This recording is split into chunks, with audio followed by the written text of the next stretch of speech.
त्यांनी म्हटलंय। लाठीचार्ज नंतर त्यांची ही प्रतिक्रिया समोर आली। लोकशाहीनुसार सरकार बदलायला हवं असंही अभिजित दिपके यांनी म्हटलंय।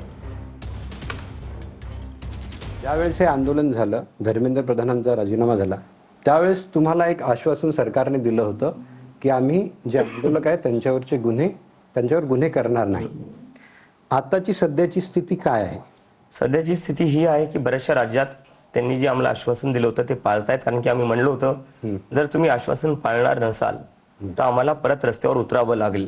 आणि त्यानंतर आम्ही पाहिलं बिहार झालं, बंगाल झालं, गुजरात झालं, महाराष्ट्र झालं, इथलच्या सरकारांनी नोटीस काढले की ते कुठल्याही प्रकारची कारवाई करणार नाही जे स्टुडंट्स प्रोटेस्ट करत होते त्यांच्यावर। नाही, पण बघ काही ज्या बातम्या आल्या की काही आंदोलकांना अजूनही त्यांच्यावर गुन्हे दाखल होत आहेत, काही नोएडातल्या जे लहान लहान मुली होत्या त्या बातम्या आल्या। नाही, त्यांच्यावरही काम चालू आहे आमचं। जसं दिल्लीचं बाकी, अजून दिल्लीचेही केसेस वापस व्हायच्या बाकी, आम्ही त्यासाठी त्यांच्याशी निगोशिएट करतोय आणि आम्ही त्यांना सांगतोय जर तुम्ही ऐकलं तर सरकारसाठीच बरे, कारण की तरुणांचा हा राग शांत झालेला नाहीये। जर तुम्हाला असं वाटत असेल एका राजीनाम्यानंतर राग शांत झालाय, तो राग शांत नाही झालाय। 20 जुलैला ज्या प्रकारे लाठीचार्ज करण्यात आला पोलिसांकडून, त्याच्यानंतर हा राग 10 पट वाढलेला आहे आणि तरुण पुन्हा एकदा तयार आहे रस्त्यावर यायला। तर सरकारने ती चुकी करू नये, तरुणांची दिशाभूल करण्याचा। तुमच्या तिथे उद्धव ठाकरे आले, शरद पवार आले, केजरीवाल पण आले, पण राहुल गांधी नाही आले। नाही, पण काँग्रेसचे पवन खेडा आले होते आणि ते बोलले की मला राहुल गांधींनी पाठवलेलं आहे। अच्छा, मी राहुल गांधींशी तुमचं काही बोलणं झालं? माझं बोलणं नाही झालं। पवन खेडा बोलले की मी काँग्रेस पार्टीतर्फे आलो आणि राहुल गांधींनी मला पाठवलं। अच्छा, म्हणजे त्यांचं समर्थन होतं। येस। आणि त्यांचं जे आंदोलन होतं त्याला तुमचं समर्थन होतं? हा, त्यांचा जे काही डिमांड, एकच मुद्दा होता ना, तर साहजिकच आहे ती गोष्ट। आंदोलन झालंय 2011ला अण्णा आंदोलन झालं होतं, ते मी होतो तिथे, ते एक आम्ही आंदोलन बघितलं, त्यामुळे सरकार बदललं। येस। एक हे जेनझीचं पहिल्यांदा आपल्या देशात जेनझीचं हे पहिलं आंदोलन आहे। त्यानंतर तुम्हाला असं वाटतं काय की लोकांनी सरकारही बदलावं? ते लोक ठरवतील सर, मी एकटा कसं काय सांगू? लोक ठरवतील। जर लोकांना वाटलं सरकार ऐकत नाहीये, सरकार सुधरत नाहीये, तर येणाऱ्या निवडणुकीत ते बदलून टाकतील।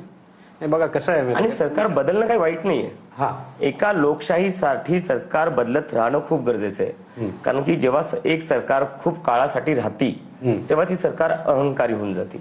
हा एक तुमचा पॉलिटिकल स्टँड आहे की सरकार बदललं पाहिजे। बघा तुम्ही आता, मी म्हणतो लोकशाहीसाठी चांगलं आहे, हा, सरकार का नाही बदलली पाहिजे? हा, कारण की कुठली एका पार्टीची किंवा कुठल्याही एकच सरकार असावी हे लोकशाहीसाठी चांगलं नाही। म्हणजे तुम्ही कुठल्याही पॉलिटिकल सायन्सच्या स्टुडंटला विचारा, ओके, सरकार बदलत राहणं हे लोकशाहीसाठी चांगले आहे। तसेच नरेंद्र मोदी आले ना, नरेंद्र मोदी सरकार बदलण्यामुळे झाले, त्याच्यात वाईट काय?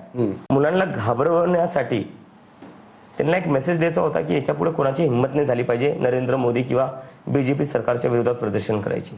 या मेसेजसाठी इतका घाण प्रकारचा लाठीचार्ज झालेला आहे। हे सगळं आंदोलन चिघळलं ते लाठीचार्जमुळेच। येस। पण ते सरकारने हा विचार केला असेल ना की लाठीचार्ज केला तर हे आंदोलन चिघळेल, याची त्यांनाही कल्पना होती। त्यांना वाटलं लोक घाबरून घरी जातील।